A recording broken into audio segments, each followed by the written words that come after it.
ชื่อตามที่ทำสืบต่อในสิ่งนั้นหนออาจจะไม่ถูกจริงอย่าเพิ่งเชื่อตามที่เล่าลืออย่าเชื่อถือตามบทอ้างอิงหากเชื่อโดยนึกเดาผิดยิ่งไม่ควรเอ็นเองรับสิ่งเพียงคาดคะเนกาลมาสูตรบทธรรมพระพุทธศาสตร์พระองค์วางวาดหมดจดไม่ให้ไขว้เขวแนวคิดตามเหตุผลปนเปอาจมีโยเยเชื่อไปอาจไม่แน่นอนว่าตรงทฤษฎีของตนเชื่อจนล้นนั้นผิดคำสอนเชื่อรูปลักษณ์นั้นควรสังวรแม้อาจารย์สอนใช่ว่าเชื่อหมดเลย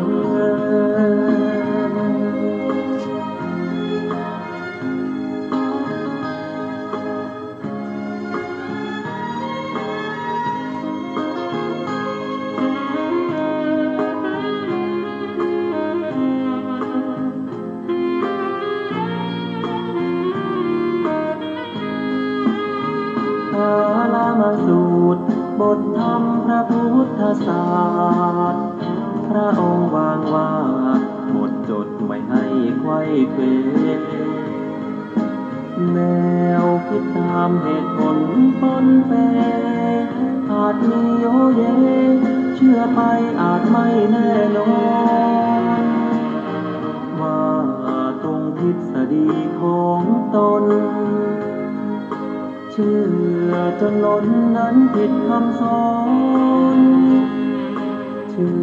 อรูปลักษณ์นั้นควรสังวรแม้อาจารย์สอนใช่ว่าเชื่อหมดเลย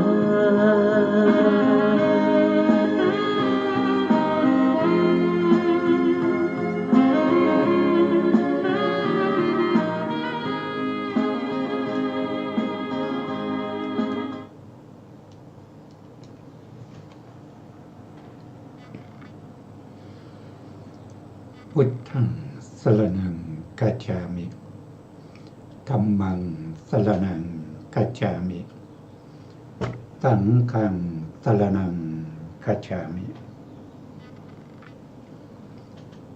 กราบนมัสการพระมหาเถระพระสังฆาธิการพระเถรานุเถระสวัสดีท่านผู้ฟังและผู้ชมทุกท่าน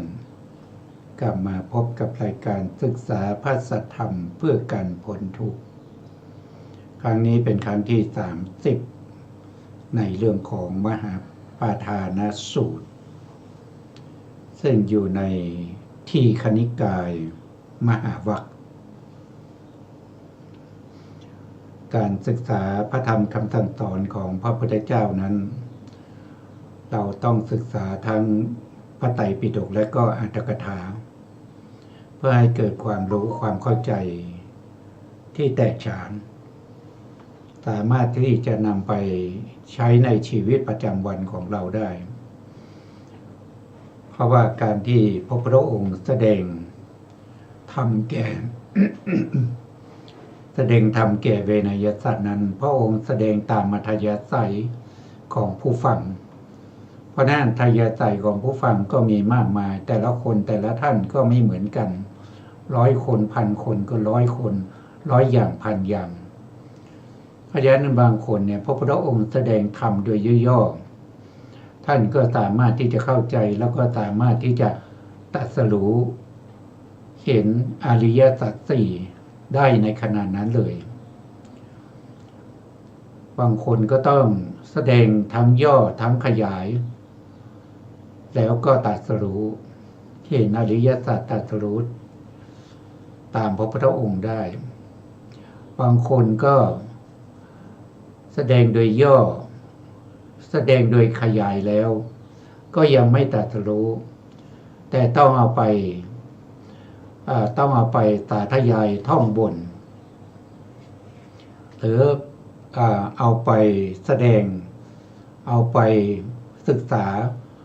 กว่าจะตรัสรู้ก็ใช้เวลายาวนานเช่นพระรัตถปาละท่านใช้เวลาอยู่ถึง12 ปีท่านถึงจะได้ตรัสรู้อย่างพระราหุลตั้งแต่บวชมาตั้งแต่อายุ7 ขวบได้บรรลุตอนอายุ20 ปีหลังจากบวชเป็นพระในพรรษาที่1ตลอดระยะเวลา13 ปีก็ศึกษาในพระสัทธรรมของพระพุทธเจ้ามาตลอดมันยากมันไม่ใช่ง่ายนะครับถ้ามันง่ายพระพุทธองค์ก็คงไม่มีการท้อพระทัยในขณะที่ได้ตรัสรู้ใหม่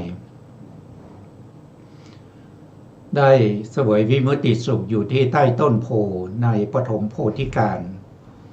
โดยไม่ขนขวายในการที่จะแสดงพระสัทธรรมเพราะกลัวว่าเวลาแสดงไปแล้วไม่มีใครตรัสรู้ก็จะทำให้พระองค์นั้นเหนื่อยเปล่านะครับเพราะนั้นพระองค์ก็มีการไม่ขนขวายในการที่จะแสดงธรรมต้องรอพรหมมาอาราธนานะครับพระองค์ถึงแสดงธรรมนั่นก็แสดงให้เห็นว่าพระธรรมของพระเจ้านี้เป็นธรรมที่ไม่สามารถนึกคิดตึกด้วยตรรกะนะครับแต่ต้องเข้าใจถึงสภาวะธรรมนั้นจริงๆจนสามารถที่จะเขียนปัจจัยของสภาวะธรรมตลอดจนถึงสามัญญลักษณะก็คืออนิจจังทุกขังอนัตตานำไปสู่การได้มรรคได้ผลซึ่งมีนิพพานเป็นอารมณ์ในพระสูตรที่ชื่อว่ามหาปาฐานสูตรนี้เราก็ศึกษามาถึงครั้งที่30อยู่ในช่วงที่เป็นอรรถกถาแล้วในพระสูตรนี้ เป็นเนื้อหาเกี่ยวกับการระลึกชาติของพระสัมมาสัมพุทธเจ้าโคตมะที่ระลึกไปในพระพุทธเจ้า7 พระองค์ที่ล่วงมาแล้วตั้งแต่พระวิปัสสีสัมมาสัมพุทธเจ้าเมื่อ91 กับที่แล้วคนในยุคนั้นมีอายุอยู่ที่ 80,000 ปีอายุเฉลี่ยนะครับ 80,000 ปีปัจจุบันนี้เรามีอายุเฉลี่ยอยู่ที่ไหนเรียกว่าอายุกับก็อยู่ประมาณ74 ปี75 ปีสมัยพระพุทธเจ้าของเราพระศรีสักยมุนีโคตมะอายุกับของเราก็อยู่ที่100 ปี100 ปีอายุกับของมนุษย์ในชมพูทวีปนี้ไม่แน่นอนขึ้นลงขึ้นอยู่กับคุณงามความดีอายุก็จะมากถ้ายุคไหนสมัยไหนที่มีกิเลสมากก็จะอายุสั้นอายุน้อยลงนะครับวันนี้เราก็มาศึกษาพระไตรปิฎกร่วมกันนะครับโดยมีอาจารย์กันดาท่านจะเป็นผู้ที่สาธยายให้พวกเราได้ฟังกันนะครับแล้วก็รายการนี้ก็มีทางสถานีวิทยุวัดฝายหินจังหวัดเชียงใหม่นะครับขึ้น 104.5 เป็นประจำทุกวันอาทิตย์นะครับตั้งแต่เวลา 16 นาฬิกาไปจนถึง 17 นาฬิกาท่านผู้สนใจก็รับฟังได้นะครับแล้วขอประชาสัมพันธ์อีกเรื่องหนึ่งนะครับก็คือ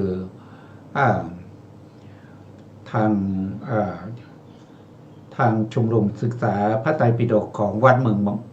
บ้านปิ่งนะครับของวัดบ้านปิ่งได้มีการศึกษาเกี่ยวกับเรื่องของบาลีใหญ่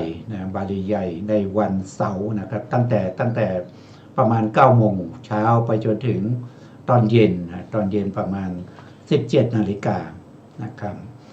แล้วก็มีรายการอีกรายการหนึ่งนะครับที่วัดบ้านปิงเหมือนกันนะครับก็คือรายการสนทนาธรรมนะครับก็จะมีทุกๆวันอังคารนะครับเวลาประมาณ13 นาฬิกาเป็นต้นไปนะอย่างมากก็ไม่เกิน17 นาฬิกานะ13 นาฬิกาถึง17 นาฬิกานะครับหรือว่าอาจจะก่อนนั้นนะครับก็ขึ้นอยู่กับเนื้อหาต่างๆนะครับท่านผู้ที่สนใจนะครับก็สามารถที่จะไปร่วมสนทนาธรรมกันได้นะครับที่วัดบ้านปิ่งทุกๆวันอังคารเวลา13 นาฬิกาเป็นต้นไปนะบางคนก็สงสัยวัดบ้านปิ่งนะครับอยู่แถวไหนนะครับวัดบ้านปิ่งก็อยู่ใกล้ๆกับวัดอุโมงค์ในนะครับหรือในคูเมืองนะครับในคูเมืองตั้งอยู่ที่194นะถนนลาดพร้าวขี้ในตำบลศรีภูมิอำเภอเมืองจังหวัดเชียงใหม่หรืออยากจะสอบถามข้อมูลนะครับก็สามารถโทรไปได้ที่085-714-6680นะครับก็สอบถามข้อมูลได้ที่เบอร์นี้นะเพื่อไม่ให้เป็นการเสียเวลานะครับเราก็จะไปในพระสูตรที่เราได้ศึกษากันไว้นะในครั้งที่แล้วนะครับตอนท้ายรายการเนี่ยท่านอาจารย์ก็ได้สาธยายเกี่ยวกับเรื่องของเทวทูตนะครับที่มาปรากฏแก่พระพิปัสสีตอนที่ไปประพาสที่อุทยานนะครับก็มีพรหมนะครับพรหมที่อยู่ในชั้นสุทธาวาสนะครับก็มาแสดงองค์ให้โดยความแปลงเป็นพราหมณ์นะครับพราหมณ์ที่แก่นะครับหลังงอนะครับเดินงกเก๊กงอกงันนะลำคออะไรต่างๆเนี่ยมันก็ผมก็ขาวนะครับถือไม้เท้านะครับเดินนะพระวิปัสสีเห็นแล้วก็ได้ถามสารถีก็บอกว่าเนี่ยเขาเรียกว่าคนแก่นะครับมีลักษณะอย่างนี้แล้วถามว่าแล้วพวกเราล่ะพวกเราเนี่ยจะแก่ไหมสารถีก็ตอบว่าก็แก่เหมือนกันนะครับแม้แต่พระองค์ก็จะแก่อย่างนี้แหละนะต่อไปในอนาคตนะทำให้เกิดความสลดแล้วก็ไม่ขอประพาสต่อนะครับก็เรียกกลับพระราชวังนะครับต่อไปเราก็มาหลังจากนั้นหลังจากที่กลับไปพระราชวังแล้วนะก็ประทับอยู่ในพระราชวังอยู่เป็นระยะเวลาที่ยาวนานนะเป็น1,000 ปีนะครับเป็น1,000 ปีกว่าที่จะมาประพาสครั้งที่2นะครับซึ่งรายละเอียดจะเป็นยังไงก็เรียนเชิญอาจารย์กันดาท่านได้สาธยายให้พวกเราฟังต่อไปครับเชิญครับอาจารย์ครับกราบนมัสการพระคุณเจ้าพระเถรานุเถระและสวัสดีท่านที่รับฟังและรับชมนะคะต่อจากคราวที่แล้วบทว่าสารถิงอามันตาเปตวาความว่าในว่าพระราชาตั้งแต่พวกพราหมณ์นักพยากรณ์กราบทูลทรงเงี่ยพระโสตสดับอยู่ตลอดเวลา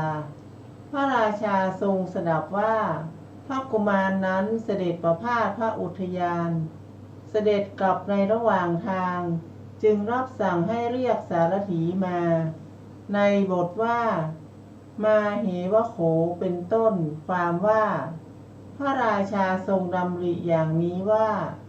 กุมารโอรสของเราจงครองราชสมบัติจงอย่าบวชถ้อยคำของพวกพราหมณ์จงอย่าเป็นจริงดังนี้บทว่าอัฏฐสาโขความว่ากุมารได้ทอดพระเนตรเห็นบุรุษที่เท้าสุทธาวาสมหาพรหมแสดงโดยในที่กล่าวแล้วในตอนต้นนั้นแล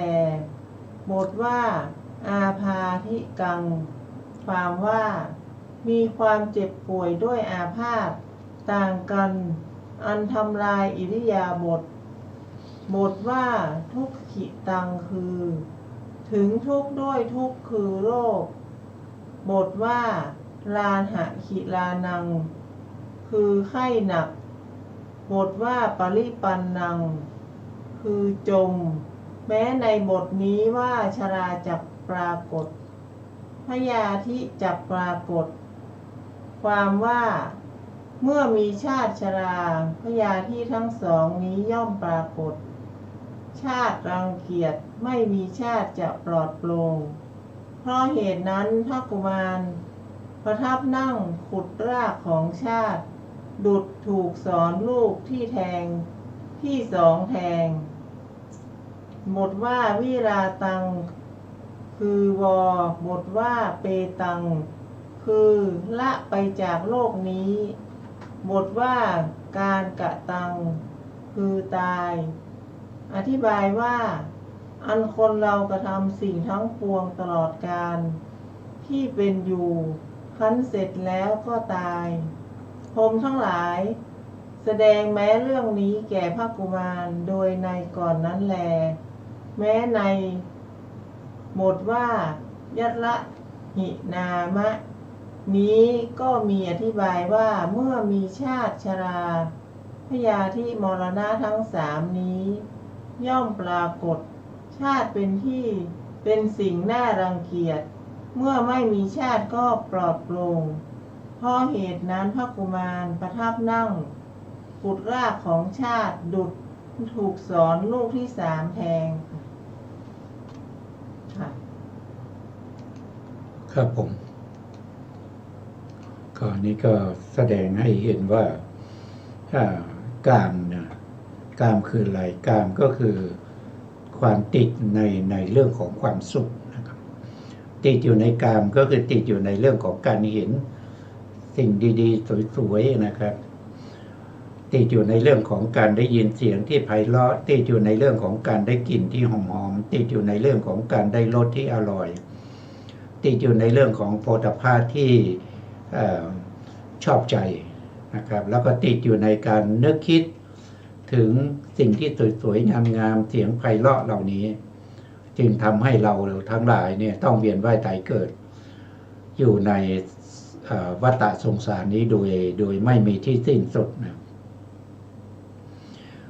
ไม่รู้ว่าเริ่มต้นมาจากไหนแล้วจะไปสิ้นสุดที่ไหนนะครับก็ถ้าไม่มีพระพุทธเจ้านะเราก็ไม่รู้เรื่องพวกนี้นะครับการที่จะมีพระพุทธเจ้าได้นี้ก็แสนจะยากนะครับกว่าจะได้มีมาแต่ละองค์นะครับบางยุคบางสมัยไม่มีพระพุทธเจ้ายาวนานถึงอนันตกัปนะครับก็คือเขาเรียกว่าเป็นมหากัปหนึ่งก็เท่ากับโลกทุกตั้งแต่เกิดมาแล้วก็ถูกทำลายไปนะครับเพราะฉะนั้นบุคคลที่เข้าสร้างบารมีก็มีด้วยกันมากมายนะครับคนที่สร้างบารมีมาจนในภพสุดท้ายแล้วนะครับจะได้เป็นพระพุทธเจ้าแล้วอย่างพระวิปัสสีนะท่านจะได้เป็นพระพุทธเจ้าในภพนี้นะในยุคนั้นนะอายุของท่านอายุของมนุษย์ในยุคนั้นนะอายุเฉลี่ย 80,000 ปีนะเพราะฉะนั้น 80,000 ปีก็ท่านก็เป็นเด็กอยู่ถึงเป็นเด็กอยู่ประมาณ 20,000 ปีนะครับเล่นฝุ่นเล่นนี่อยู่ประมาณ 20,000 ปีนะครับแล้วพอเป็นหนุ่มนะพอเป็นหนุ่มเข้าก็ตามประเพณีนะครับก็ได้มเหสีนะจากนั้นก็ได้บุตรนะได้บุตรคนหนึ่งนะแล้วท่านก็ถึงจะออกบวชนะครับก่อนที่จะออกบวชนั้นนะครับท่านก็ได้ไปประพาสนะไปประพาสคือเป็นเจ้าชายเนี่ยได้รับพยากรณ์จากพราหมณ์ทั้งหลายนะครับว่าบุคคลคนนี้ที่มีมหาปุริลักษณะอย่างนี้นะมีอนุพยัญชนะ80อย่างนี้ชีวิตข้างหน้าของเขาเนี่ยจะแบ่งเป็น2อย่างนะหนึ่งก็คือครองราชย์ถ้าครองราชย์ก็จะได้เป็นพระเจ้าจักรพรรดินะครับไม่มีใครที่จะกล้ามาที่จะมาข่มเหงได้นะพระองค์จะข่มเหงคนอื่นด้วยธรรมนะไม่ว่าจะเป็นทวีปไหนนะครับก็ขึ้นอยู่กับ ต้องต้องขึ้นอยู่กับพระเจ้าพระเจ้าจักรพรรดินะถ้าออกบวชก็จะได้เป็นพระพุทธเจ้าได้ตรัสรู้เป็นพระพุทธเจ้านะครับก็มีสองคตินี้แหละนะเพราะฉะนั้นพระบิดาก็ต้องการให้พระโพธิสัตว์นี้เป็นพระเจ้าจักรพรรดินะเพราะฉะนั้นก็จะสร้างปราสาทให้นะครับหาความสุขความ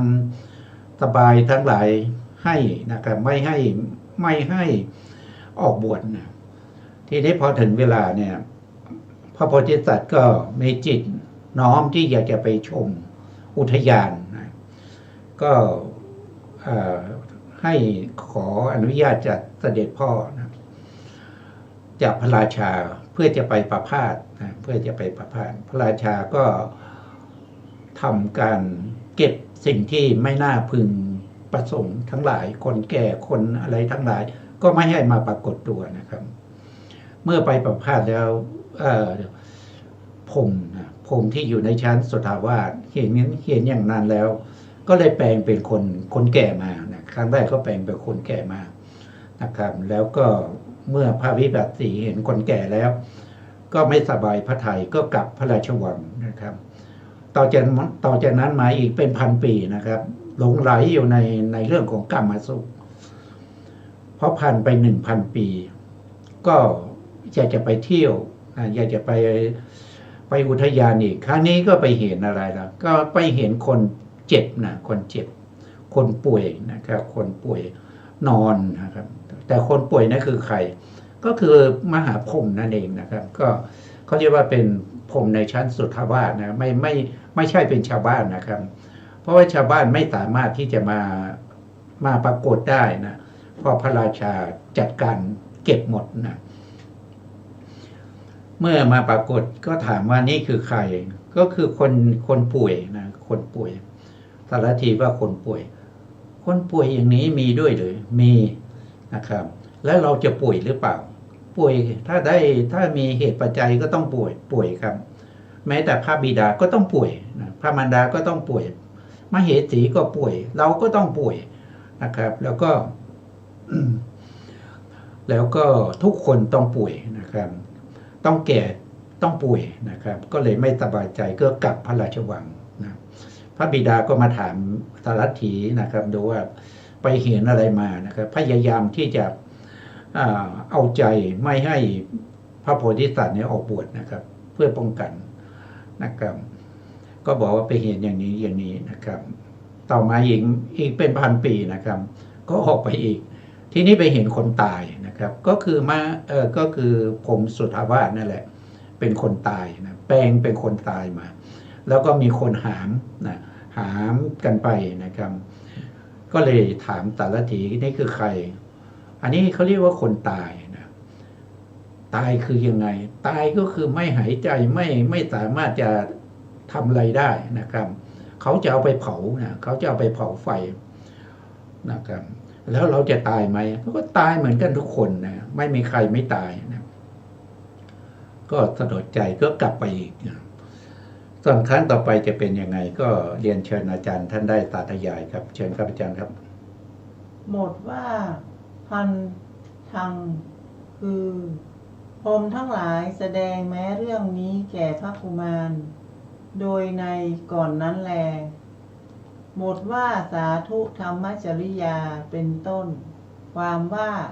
สารถีทูลพระกุมารว่าข้าแต่เทวะความเป็นผู้ประพฤติธรรมนี้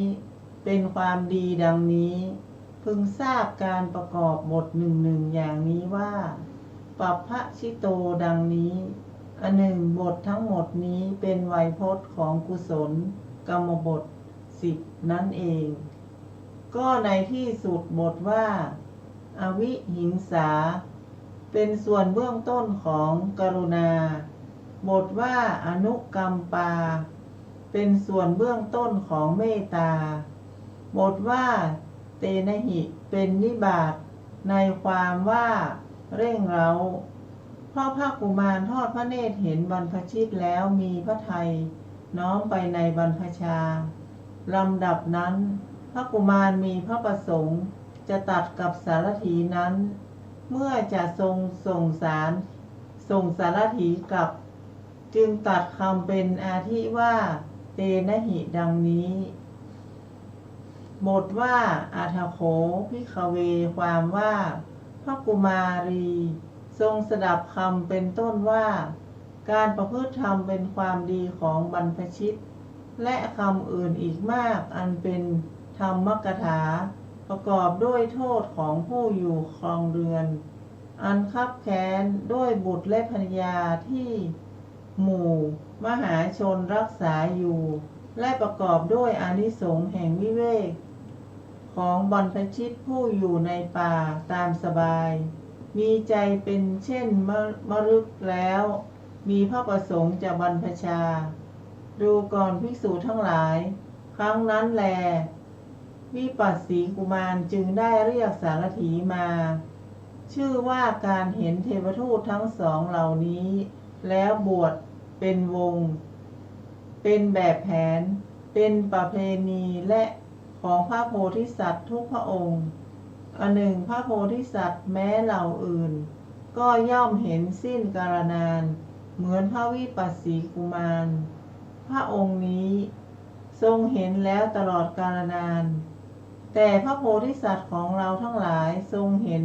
เทวทูตทั้งสี่วันเดียวเท่านั้นก็เสด็จออกมหาพิเนศกรมทรงบรรพชาที่ฝั่งแม่น้ำอโนมาจากนั้นเสด็จถึงกรุงราชคฤห์หน้าที่นั้นพระราชาพิมพิสารทูลถามว่าท่านบัณฑิตท่านบวชเพื่ออะไรตรัสว่ามหาบพิตรอาตมาเห็นคนแก่คนเจ็บได้รับทุกข์และคนตายถึงอายุไขกลับได้เห็นบรรพชิตนุ่งห่มผ้ากาสายะเพราะฉะนั้นจึงบวชถวายพระพรค่ะ ครับผมครับวันนี้ก็ท่านก็ได้แสดงถึงการที่พระโพธิสัตว์ทั้งหลายนะครับที่จะออกบวชเนี่ยก็จะเป็นอย่างนี้ทุกๆพระองค์นะครับจะเห็นเทวทูตสี่นะครับหนึ่งก็คือเห็นคนแก่นะสองก็คือคนเจ็บป่วยนะสามก็คือคนตายสี่ก็เห็นบรรพชิตนะครับตรงนี้ไม่ได้เห็นคนเกิดนะจะได้เห็นสี่อย่างนะครับคนแก่คนเจ็บคนตายแล้วก็เห็นบรรพชิตนะเขาเรียกว่าเทวทูตสี่ไม่มีคนเกิดนะครับพระโพธิสัตว์วิปัสสีนะครับท่านออกไปประพาสครั้งที่สี่นะครับที่ในครั้งที่สี่นี้ท่านก็ไปเห็นนักบวชนักบวชมีความสงบนะครับเดินแบบที่มีสงบกายสงบกายสงบใจเห็นแล้วก็เกิดศรัทธาเกิดความศรัทธาแล้วก็อยากพูดคุยนะครับก็เลยเสด็จเข้าไปพูดคุยว่าท่านแต่งตัวอย่างนี้มันเป็นอะไรกันเนี่ยเขาบอกว่าการแต่งตัวอย่างนี้มันเป็นการออกบวชออกมาหาวิเนศกรมนะครับแล้วก็การออกมาหาวิเนศกรมนี้จะต้องละถิ่นฐานบ้านเรือนลาบุตรภรรยาสละเสียซึ่งทุกอย่างเพื่อจะมาบำเพ็ญเพียรเพื่อความตรัสรู้นะเพื่อความพ้นไปจากความแก่ความเจ็บความตายนะมีหนทางนี้หนทางเดียวนะครับที่จะนำพาสัตว์ทั้งหลายให้ข้ามพ้นจากโอคะทั้งหลายข้ามพ้นจากอาสวะโอคะโยคะคันธะทั้งหลายที่เป็นอกุศลธรรมเข้าสู่พระนิพพานตรงนี้ท่านก็บอกว่านะครับพระพุทธเจ้าในอดีตทุกพระองค์เนี่ยเวลาที่จะเสด็จประพาสอุทยานเนี่ยส่วนมากแล้วก็จะออกประพาสในแต่ละวันไม่เหมือนกันนะครับอาจจะห่างกันเป็นพันปีนะบางองค์ก็ห่างกันเป็นหลักหมื่นปีนะบางองค์ก็เป็น 1,000 ปีเป็น100 ปีนะส่วนพระพุทธเจ้าของเราโคตมะนะศรีสักยมุนีโคตมะเนี่ยออกประพาสอุทยานเพียงครั้งเดียวนะออกประพาสเพียงครั้งเดียวเนี่ยท่านเห็นทั้ง4อย่างเลยนะในวันนั้นแหละนะเห็นทั้งคนแก่คนเจ็บคนตายแล้วก็เห็นพระภิกษุวันเดียวกันนะครับในวันเดียวกันนะไม่เหมือนกับพระพุทธเจ้าที่มีอายุมากนะมีอายุมากอย่างพระวิปัสสีนี้ก็มีอายุถึงพูดถึงมนุษย์ในยุคนั้นนะมีอายุกับที่80,000 ปีนะเพราะฉะนั้นเนี่ยแต่ละช่วงก็จะห่างกันนะครับนะส่วนพระพุทธเจ้าของเรานี่มีอายุน้อยนะครับเพราะฉะนั้นก็ออกประพาสทีเดียวก็ได้เทวทูตทั้ง4เลยนะครับอันนี้ก็เป็นที่พระพุทธองค์ได้แสดงไว้ในมหาปาฐานสูตรนะแล้วหลังจากที่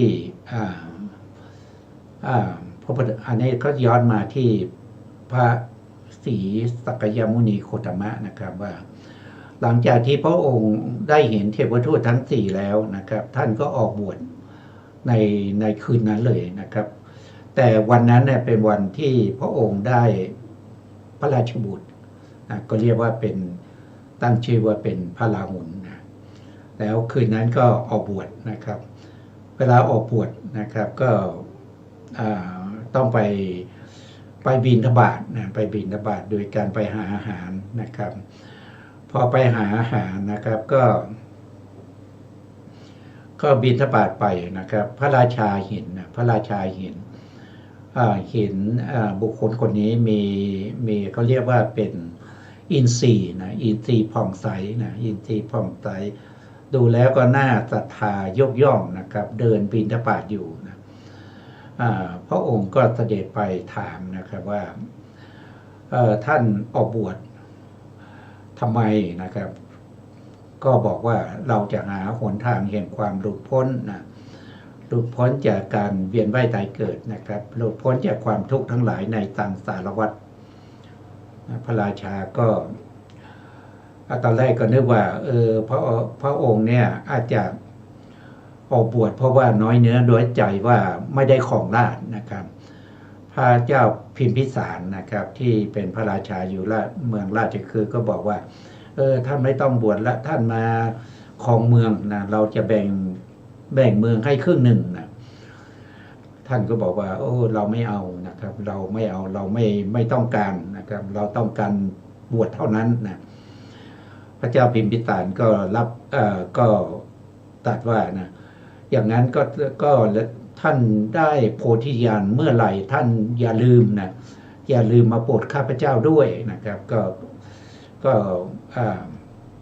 บอกไปอย่างนั้นนะครับอันนี้ก็เป็นที่ว่าพระพุทธเจ้าตรัสรู้แล้วครั้งแรกเนี่ยทำไมต้องไปโปรดเมืองราชคฤห์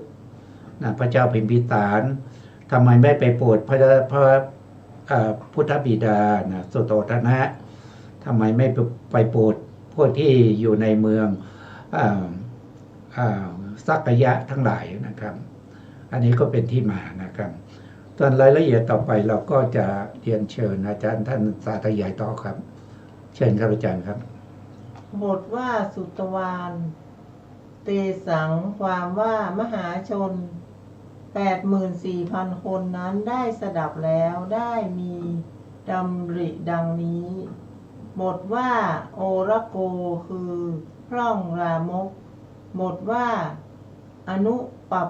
พะชิงสุคือบวชตามก็เพราะเหตุใดในที่นี้ท่านจึงไม่กล่าวเหมือนที่ท่านกล่าวไว้ข้างต้นว่าพระกุมารเสด็จออกจากราชธานีพันธุมดีโดยท่านขันธะและท่านติสสะออกบวชตามเพราะออกไปแล้วจึงได้สดับได้ยินว่ามหาชนแม้ทั้งหมดเหล่านี้เป็นบุรุษอุปถากของพระวิปัสสีกุมารมหาชนเหล่านั้นมาอุปถากแต่เช้าตรู่ครั้นไม่เห็นพระกุมารจึงพากันกินอาหารเช้าครั้นกินอาหารเช้าเสร็จแล้วจึงมาถามว่าพระกุมารไปไหนค คันสดับว่าพระกุมารเสด็จไปพระอุทยานจึงพากันออกไปด้วยคิดว่าพวกเราจับเฝ้าพระกุมารในพระอุทยานนั้นคันเห็นสารถีกลับได้สดับคำของสารถีนั้นว่า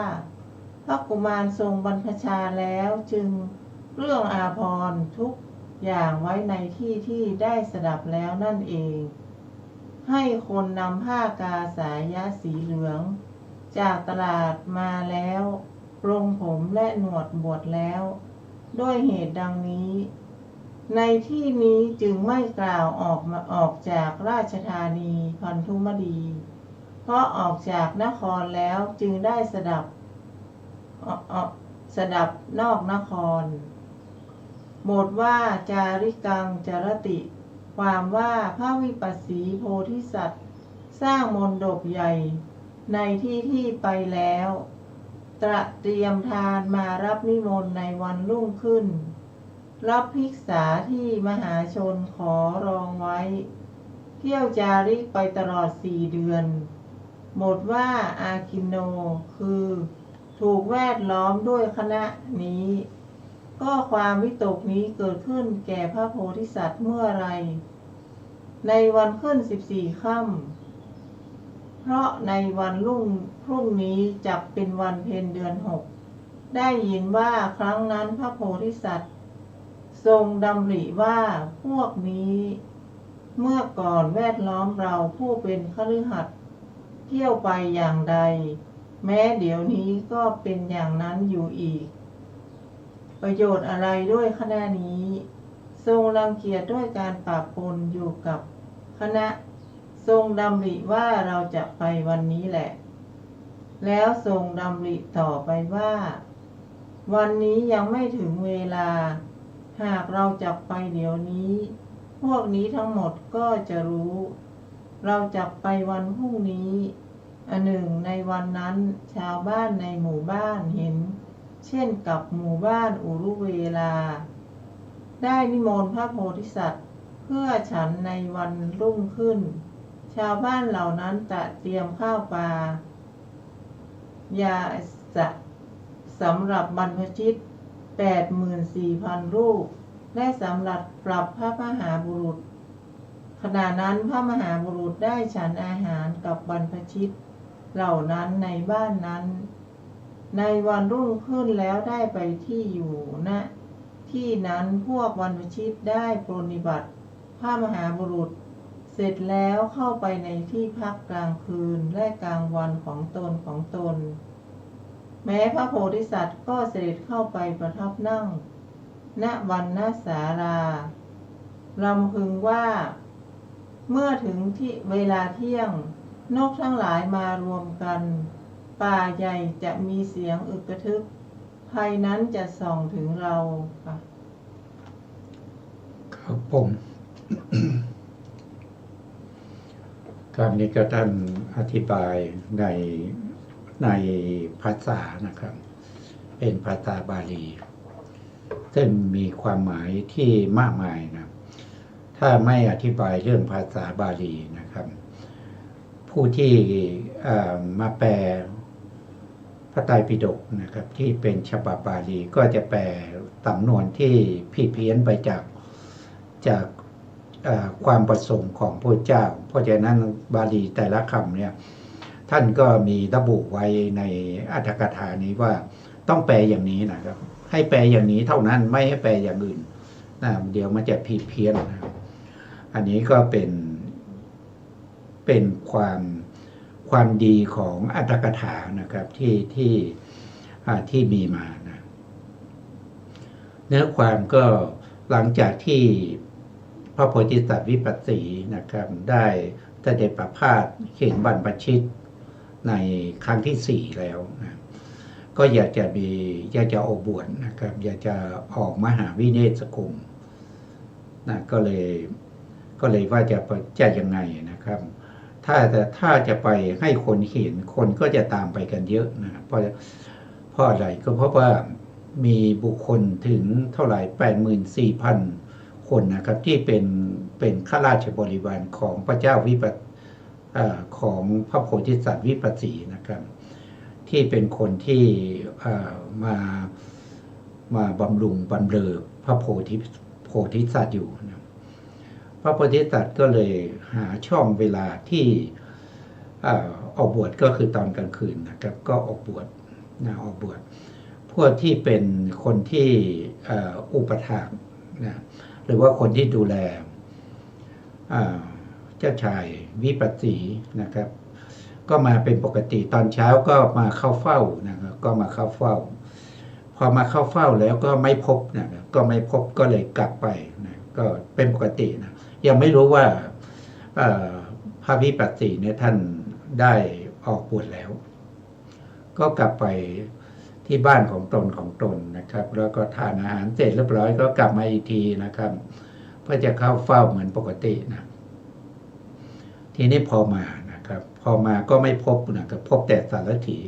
ก็ได้ถามสารถีก็บอกว่าพระองค์ออกบวชแล้วตั้งแต่เมื่อคืนนะก็พวกนี้ก็ได้ยินอย่างนั้นก็เลยตัดสินใจนะครับออกบวชติดตามนะครับก็เลยออกบวชติดตามเป็นคนมากมายนะครับเป็นหมื่นนะครับเป็นหมื่นเมื่อออกบวชอย่างนี้นะพระโพธิสัตว์นะครับก็อยู่ในละแวกเขาเป็นป่านะครับพวกนี้ก็ติดตามไปก็ไปดูแลอยู่อย่างนี้แหละใช้เวลาอยู่ไปถึง4 เดือนด้วยกันก็มาคิดว่าถ้าอยู่อย่างนี้เนี่ยเราไม่มีโอกาสที่จะตรัสรู้ได้เพราะมันคุกคีกันนะครับเดี๋ยวคนนั้นมีปัญหาอย่างนี้เดี๋ยวคนนี้มีปัญหาอย่างนั้นมาทูลมาถามมาเฝ้ามาขอแก้ปัญหามาจะมาดูแลมาอะไรมันวุ่นวายไปหมดนะครับพระวิปัสสีก็เลยคิดว่าเราจะต้องหนีออกจากกลุ่มชนเหล่านี้นะเพื่อจะไปอยู่คนเดียวนะเพื่อให้เกิดความสงบนะในการที่จะปฏิบัติเพื่อการตรัสรู้ต้องอาศัยวิเวกนะอาศัยความสงบคิดอย่างนั้นแล้วนะครับก็เลยว่าถ้าเราจะไปคนอื่นก็จะเห็นนะครับก็รอตอนกลางคืนนะครับก็หลังจากนั้นตอนกลางคืนก็หนีออกจากกลุ่มคณะไปนะครับหนีออกจากกลุ่มคณะไปส่วนรายละเอียดก็จะเป็นยังไงแล้วก็จะต้องฟังอาจารย์ท่านสาธยายต่อครับเชิญครับอาจารย์ครับในคราวมีภัยแก่ผู้ยินดีในความสงัดในคราวมีความวุ่นวายแก่สัตว์ทั้งปวงเห็นปานนี้พระโพธิสัตว์ทรงดำริว่านี้ถึงเวลาแล้วจึงเสด็จออกปิดประตูบรรณศาลาบ่ายพระพักตร์สู่โพธิมันทะแม้ในการอื่นพระโพธิสัตว์เที่ยวไปในที่นั้นทรงเห็นโพธิมันแต่พระทัยพระโพธิสัตว์นั้นไม่เคยน้อมไปเพื่อประทับนั่งเลยแต่วันนั้นพระญาณของพระโพธิสัตว์ถึงความแก่กล้าเพราะฉะนั้นเกิดจิตเพื่อทอดพระเนตรโพธิมันทะที่ตกแต่งแล้วเสด็จขึ้นไปพระโพธิสัตว์นั้นเสด็จเข้าไปโดยส่วนทิศใต้ทรงกระทำประทักษิณปูบัลลังก์กว้าง14 ศอกในส่วนที่ตะวันออกทรงอธิษฐานความเพียรประกอบด้วยองค์4ประทับนั่งทรงตั้งปฏิญญาว่าเราจะไม่ลุกจากที่นี้ตลอดเวลาที่เรายังไม่ได้เป็นพุทธะท่านกล่าวบทนี้ว่าพระโพธิสัตว์พระองค์เดียวหลีกออกจากคณะอยู่หมายถึงการหลีกออกจากพระโพธิสัตว์พระองค์นี้บทว่าอัญเยเนวตานิความว่าในว่าบรรพชิตเหล่านั้นมาอุปถากพระโพธิสัตว์ตอนเย็นแล้วนั่งล้อมบรรณศาลากล่าวว่าเกินเวลาไปมากแล้วพวกท่านจงเข้าไปสังเกตการ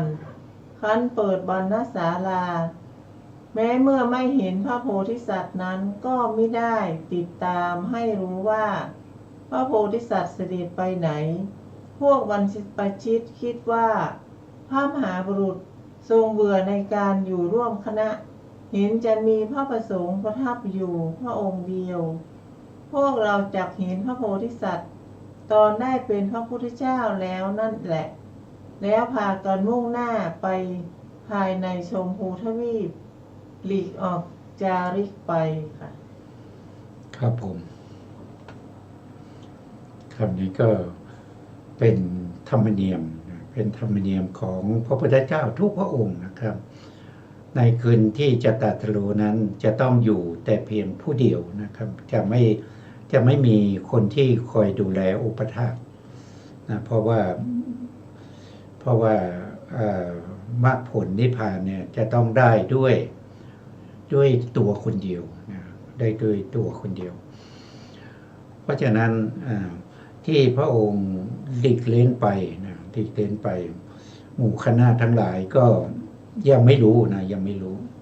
ถึงตอนเช้ามาจนถึงตอนบ่ายนะครับก็มาเฝ้านะมาลายล้อมอยู่ในบริเวณบรรณาศาลาบรรณาศาลาก็คือหมายถึงว่าเป็นกุฏิทำด้วยใบหญ้านะใบไม้ต่างๆนะมุงด้วยหญ้ามุงด้วยใบไม้นะ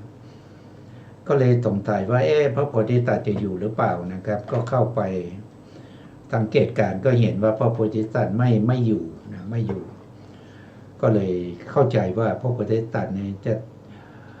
ต้องการที่จะอยู่แต่เพียงผู้เดียวนะครับเพราะฉะนั้นบริวารทั้งหลายก็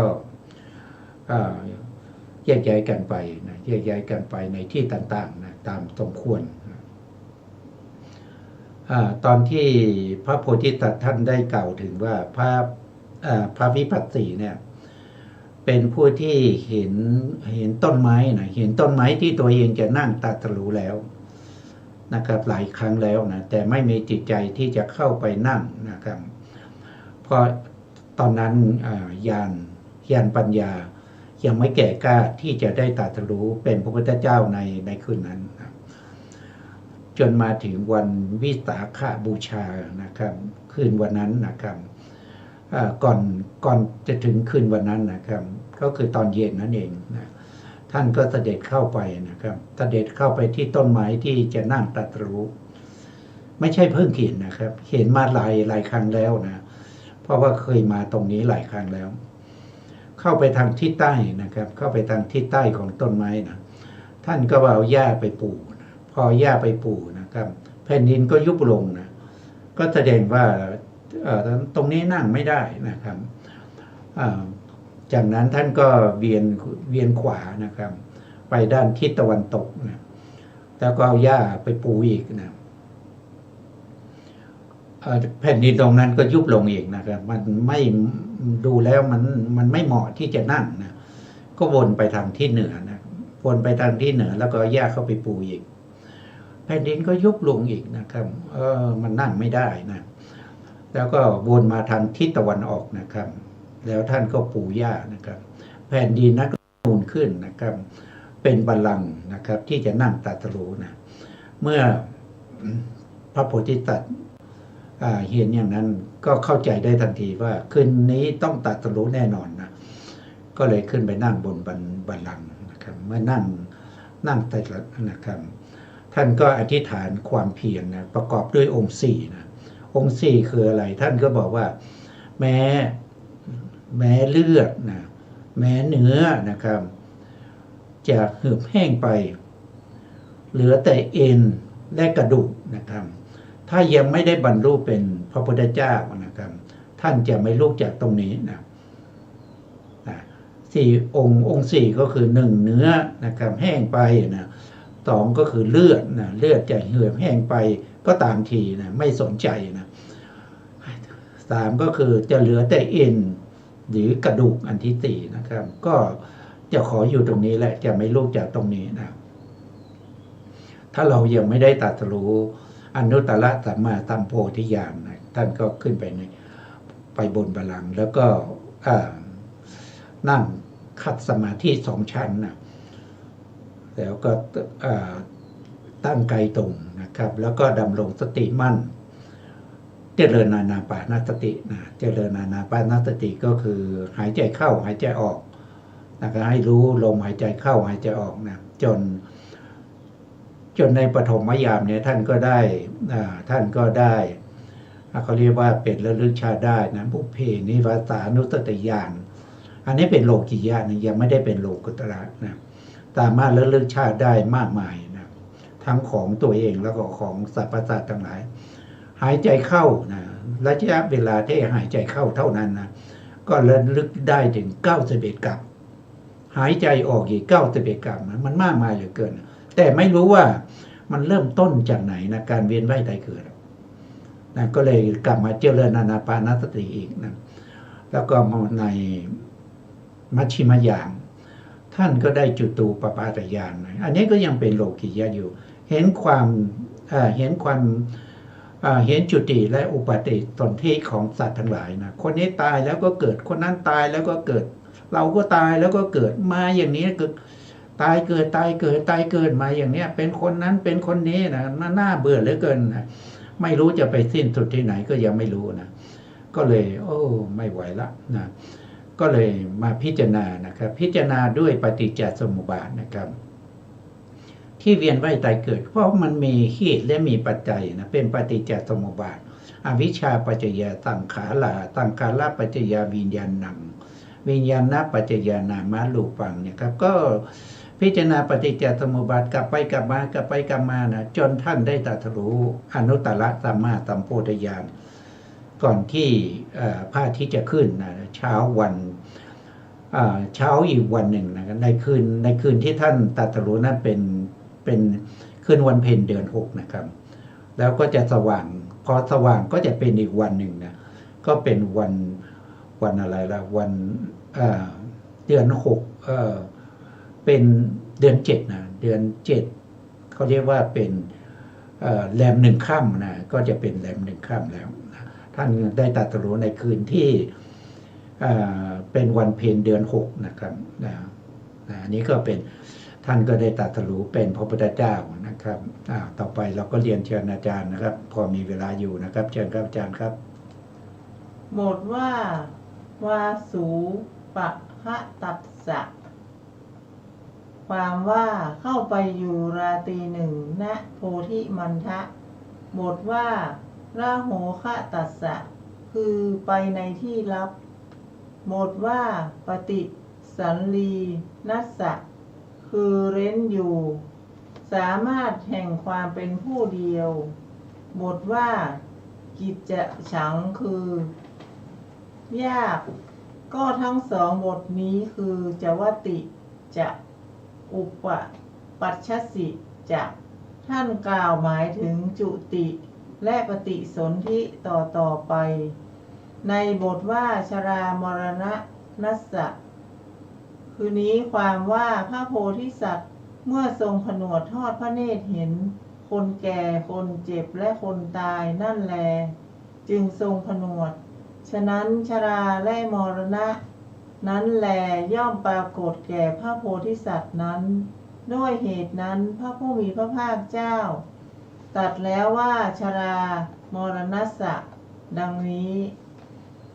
ด้วยประการดังนี้ดูก่อนภิกษุทั้งหลายครั้งนั้นแลความปริวิตกนี้ได้มีแก่พระวิปัสสีโพธิสัตว์ผู้กระทำชราและมรณะให้เป็นข้อมูลตั้งมั่นเฉพาะแล้วดุจอย่างลงจากพระวัคคพรหมบทว่าโยนิโสมนสิการาความว่ากระทำไว้ในใจโดยอุบายคือทำทางไว้ในใจอธิบายว่าจริงอยู่เมื่อกระทำไว้ในใจซึ่งมีลักษณะมีความไม่เที่ยงเป็นต้นโดยลักษณะมีความไม่เที่ยงเป็นต้นชื่อว่าผู้กระทำไว้ในใจโดยอุบายแยบคายอันหนึ่งโยนิโสมนสิการนี้ย่อมเป็นอย่างใดอย่างหนึ่งของบรรดาอภิสมัยเหล่านั้นเพราะความเป็นไปด้วยสามารถแห่งปรีชาคำนึงเห็นทั้งความเกิดทั้งความดับว่าเมื่ออะไรหนอมีอยู่ชาติเป็นต้นย่อมมีเมื่ออะไรไม่มีชาติย่อมเป็นต้นย่อมไม่มีดังนี้ เพราะฉะนั้นการตรัสรู้ด้วยปัญญาได้มีแก่พระโพธิสัตว์นั้น เพราะกระทำไว้ในใจโดยแยบคายจากนี้ คือด้วยการกระทำไว้ในใจโดยอุบายนี้ ดังนั้นเมื่อมีสิ่งใดมีชรามรณะย่อมมี การรวมกันเข้ากับเหตุคือชราและมรณะนั้นได้มีด้วยพระปัญญาของพระโพธิสัตว์ก็ชราและมรณะนั้นมีเพราะอะไร เพราะชาติ เพราะฉะนั้นพระผู้มีพระเจ้าจึงตรัสว่าเมื่อชาติมีชรามรณะจึงมีการรวมกันเข้ากับปัญญากำหนดเหตุแห่งชราและมรณะได้มีแก่พระโพธิสัตว์นี้เป็นอธิบายในข้อนี้ พึงทราบบทนี้ทั้งหมดโดยทำนองนี้ค่ะครับผม